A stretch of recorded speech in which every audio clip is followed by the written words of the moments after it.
Quality और consistent performance के लिए सिर्फ सिल्वर पंप्स एंड मोटर्स, नाम याद रखना। વાવ વિધાનસભાની પેટા ચૂંટણીને લઈ અને મતદાન શરૂ થઈ ચૂક્યું છે। 3.5 કલાક જેટલો સમય છે તે વીતી ચૂક્યો છે, ત્યારે કોંગ્રેસના ઉમેદવાર ગુલાબસિંહ આપણી સાથે છે। ગુલાબસિંહ બાપુ, 3.5 થી 4 કલાક જેટલો સમય વીતી ચૂક્યો છે, તમે ભ્રમણ કરી રહ્યા છો, શું સામે આવી રહ્યું છે?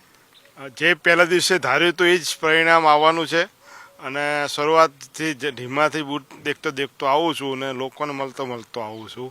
તો એક તરફી કોંગ્રેસનો માહોલ છે, લોકો મતદાન ઉત્સાહ સાથે કરી રહ્યા છે અને હાલ જેટલા ગામડામાંથી પ્રસાર થઈને આવ્યો ત્યાં સારામાં સારું મતદાન થઈ રહ્યું છે, આશીર્વાદ મળી રહ્યા છે લોકોના। અને જે વિસ્તારોમાં ફરીએ છીએ એ પહેલાં ક્યારેક ભાજપ માટે મજબૂત હતા, પણ આ વખતે એ વિસ્તારોમાં કોંગ્રેસને સારી લીડ મળશે। અહીંયાથી કોંગ્રેસે તમામ પ્રચારમાં છે તે પોતાનો દમ ઝૂકી દીધો, તમામ નેતાઓથી લઈ અને તમામ લોકોએ પોતાની વાતો લોકો સુધી પહોંચાડી, મુદ્દાઓ લઈને ગયા। કયા એવા મુદ્દાઓ છે જેને લઈને લાગે છે કે લોકો તમને પસંદ કરશે? દેખો, અમારા મુદ્દા સ્થાનિક મુદ્દા હતા, સ્થાનિક પ્રશ્નો હતા, સ્થાનિક કામ અમે કર્યા એની વાત હતી।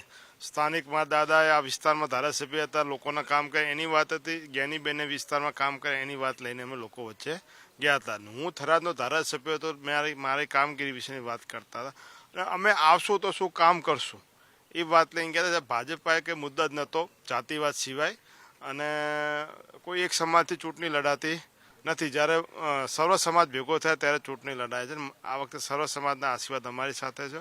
તમામ ભાજપની મૂળ વોટ બેંક હતી એ માવજીભાઈ સાથે અપક્ષમાં જતી રહી છે, અને જ્યારે બીજી જે મૂળ બેંક હતી નાની સમાજો એ બધી કોંગ્રેસ સાથે આ વખતે મદદ કરી રહી છે। એટલે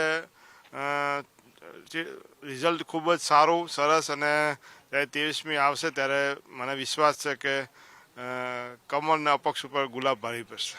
તો જે ભાજપ કહે છે કે માવજીભાઈ છે કોંગ્રેસની બી ટીમ છે, તો એ કંઈ લાગે છે અત્યારના સમીકરણ? હવે એ ટીમ કોણ, બી ટીમ કોણ, સી ટીમ કોણ, એ તો ચૂંટણી પછી વિશ્લેષણ થશે।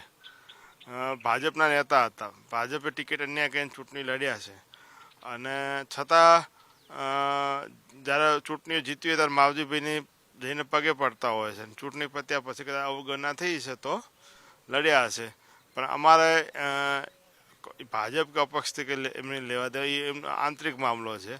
પણ લોકોએ નક્કી કર્યું છે પહેલા દિવસથી કે આ વખતે વાવના દીકરાને જીતાડવો છે, સર્વ સમાજ દીકરાને જીતાડવો છે। એના માટે કહીને જ્યાં ભાજપની જે વિસ્તારોમાં લીડ હતી ને ત્યાં કોંગ્રેસને આ વખતે 20 થી 25 હજારની લીડ મળવાની છે। તો ગુલાબ છે કમળ નહીં ખીલવા દે, કમળના અહીંયાથી મૂળિયા ઉખાડી ફેંકી દેવાના આ વખતે લોકોએ નક્કી કર્યું છે। આભાર। તો આ હતા ગુલાબસિંહ કે જેઓ કોંગ્રેસના ઉમેદવાર છે અને ત્યારે તમામ જે મતદાન મથકો છે તેમનો પ્રવાસ તેઓ કરી રહ્યા છે અને સાથે તેઓ દાવા પણ કરી રહ્યા છે કે કમળના જે મૂળિયા છે તે ઉખેડી ફેંકવાના છે। વિધાનસભાની પેટા ચૂંટણી લઈને અત્યારે જે મતદાન યોજાવા જઈ રહ્યું છે ને લોકો ઉત્સાહભેર સવારથી જ મતદાન કરી રહ્યા છે, ત્યારે સવારના 7 વાગ્યાથી અત્યાર સુધીમાં જે 25% જેટલું મતદાન થયું છે, ત્યારે ગેનીબેન ઠાકોર જે સાંસદ છે, ગેનીબેન ઠાકોર પણ અત્યારે પોતાના વતન જે અબાસણા ગામ છે તે અબાસણા ગામ પહોંચ્યા છે। જો એમની સાથે વાત કરવાની કોશિશ કરીશું। ગેનીબેન ઠાકોર છે તે અબાસણા ગામે મતદાન કરવા પહોંચ્યા છે। બેન, આપ મતદાન મથકે આવ્યા છો, મતદાન કરવા આવ્યા છો? લોકશાહીના પર્વની ઉજવણી છે, આજે મતદાન થઈ રહ્યું છે। લોકો ઉત્સાહભેર મતદાનમાં ભાગ લઈને પોતાનો મતાધિકારનો ઉપયોગ કરી ગમતા ઉમેદવારને મતદાન આપીને લોકશાહીના પર્વની ઉજવણી કરે એવી અપીલ કરું છું। તેના જે હરણા ગામે ઈવીએમ ખોરવાયું હતું એના વિશે? હા, એ ટેકનિકલ કારણોસર ટેકનોલોજી છે એટલે ક્યાંક ક્ષતિ થઈ છે, પણ એ બધો રાબેતા મુજબ ચાલે છે અને તમામ લોકો એ ઉત્સાહથી મતદાન કરી રહ્યા છે। બેન, મતદાનનો દિવસ છે ને લોકોને કેવી અપીલ કરો છો? પોતાને દરેક મતદારો મતદાન કરવા માટે આવે અને પોતાનો મતાધિકાર ઉપયોગ કરીને પોતાને એમ લાગે કે પરિવર્તન અને પુનરાવર્તન, તો પાછું પુનરાવર્તન કરીને આશીર્વાદ આપશે પાર્ટીને, મને અને અમારા ઉમેદવારને, એવી હું અપેક્ષા રાખું। ચોક્કસપણે જે રીતે જ્યારે ગેનીબેન ઠાકોર છે ને લોકોને અપીલ કરી રહ્યા છે કે મતદાન અવશ્ય કરો, ને જે રીતે ગેનીબેન ઠાકોર પોતાના વતન પહોંચ્યા મતદાન કરીને લોકોને પણ અપીલ કરી રહ્યા છે વધુમાં વધુ મતદાન થાય તેવું અત્યારે ગેનીબેન ઠાકોર છે તે જણાવી રહ્યા છે। વાવ વિધાનસભાની પેટા ચૂંટણીનો આજે મતદાન દિવસ છે ને આપણી સાથે માવજીભાઈ પટેલ છે ને માવજીભાઈ, આજે મતદાન દિવસ છે ને ગામે ગામ આપણે મતદારોને અપીલ કરી રહ્યા છો? નહીં, મતદારો બહુ સરસ મતદાન કરી રહ્યા છે મારો ખેત મજૂર આજે મજૂરીએ નથી ગયો અને મતદાન કરે છે અને કરાવે છે. મારો માલધારી અહીંયા દેખાય અહીંયા આ મારો માલધારી એના ઘેટા બકરા કોકને ભળાઈને મતદાન કરવા આવ્યા છે. એટલે મારો માલધારી હોય, મારો દલિત હોય, મારો શોષિત હોય, મારો પીડિત હોય, મારો ગ્રામ કારીગર હોય, એ ખુદ મતદાન કરે છે અને કરાવે છે. એણે આખા ચૂંટણી જ એમણે ઉપાડી લીધી છે. મયુરભાઈ ગામે ગામ ફરી પ્રચંડ પ્રચાર કર્યો છે, શું લાગ્યું છે? પણ પ્રચાર તો કર્યો ત્યારે પ્રતિસાદ ખૂબ સારામાં સારો મળ્યો. આજે મતદાનમાં પણ એનાથી મને વધારે ખુશી થઈ. કોઈને કશું કહેવું પડતું નથી. એની પોતાની વ્યવસ્થા કરીને એ ગમે તેમ કરીને મતદાન કરવા આવે છે, ગરબાને મતદાન કરાવે છે. મયુરભાઈ પટેલ, આપ અગાઉ પણ ધારાસભ્ય રહી ચૂક્યા છો, આ ફેરે કેવું લાગે છે? શું કહેશો? પહેલાં ધારાસભ્ય રહ્યા છો, પ્રજાને પૂરેપૂરો ન્યાય આપ્યો છે, જેના કારણે પ્રજા જ મારી પડખે ઊભી છે. એમને જનપ્રતિનિધિ જે હોવો જોઈએ એવો મળ્યો હતો. વચ્ચેના સમયમાં જે જનપ્રતિનિધિઓમાં સંતોષ ન થયો એના કારણે જનપ્રતિનિધિઓને પોતાનો વિસ્તાર છોડવો પડ્યો છે. સમજ્યા કે નહીં? છોડીને જતા રહ્યા છે. અને હકીકતમાં હું તો ખડે પગે ઊભો છું. નહીં, આજે મતદાન દિવસ છે ને બપોરનો 1 વાગ્યો છે, 35% જેટલું મતદાન થયું છે.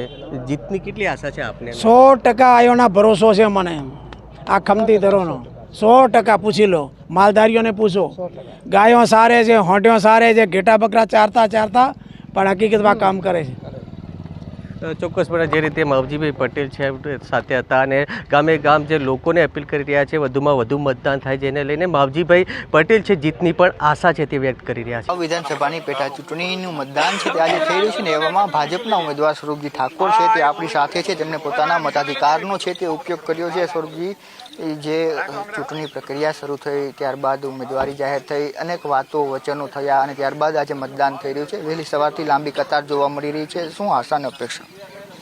અમને લોકો ઉપર પૂરો ભરોસો છે. લોકોએ જે અમે ગામના પ્રવાસ કર્યા, ગામડે ગામ ગયા, ગામડાના લોકોએ અઢારે આલમે ખૂબ આશીર્વાદ આપ્યા છે અને એ આશીર્વાદ થકી અમે આ વખતે કમળને બહુ જંગી મતોથી જીતાડવાના છીએ. શું આશા છે? કેટલી મતદાનની આશા તમે રાખી રહ્યા છો? જે પ્રકારે તમે ગામડાઓમાં પ્રવાસો કર્યા, લોકોને જાગૃત કર્યા, કેટલું ટકાવારીની તમે આશા રાખી રહ્યા છો અને કેવું પરિણામ? ખૂબ અમને જે રીતે અમને લોકોએ આશીર્વાદ આપ્યા છે એ આશીર્વાદ થકી અમને આશા છે કે ખૂબ મોટી લીડથી અમે જીતીશું.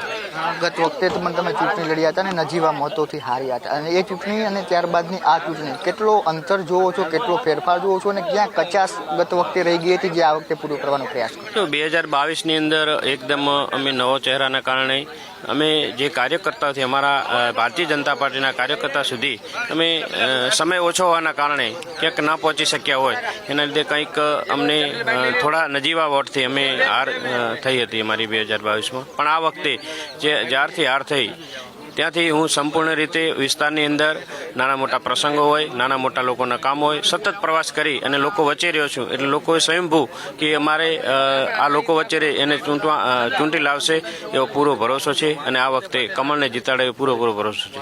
ખાસ કરી અને જે પ્રકારે કોંગ્રેસે દાવાઓ કરવામાં હજુ પણ તેઓ દાવો કરી રહ્યા છે કે અમે જીતી રહ્યા છે, મોટી લીડથી જીતી રહ્યા છે. બીજી તરફ માવજીભાઈ પણ મેદાને રહ્યા. કઈ રીતે આ ત્રિપાખીય જંગને જોવો છો ને કે કોંગ્રેસને અને અપક્ષને શું જવાબ આપે?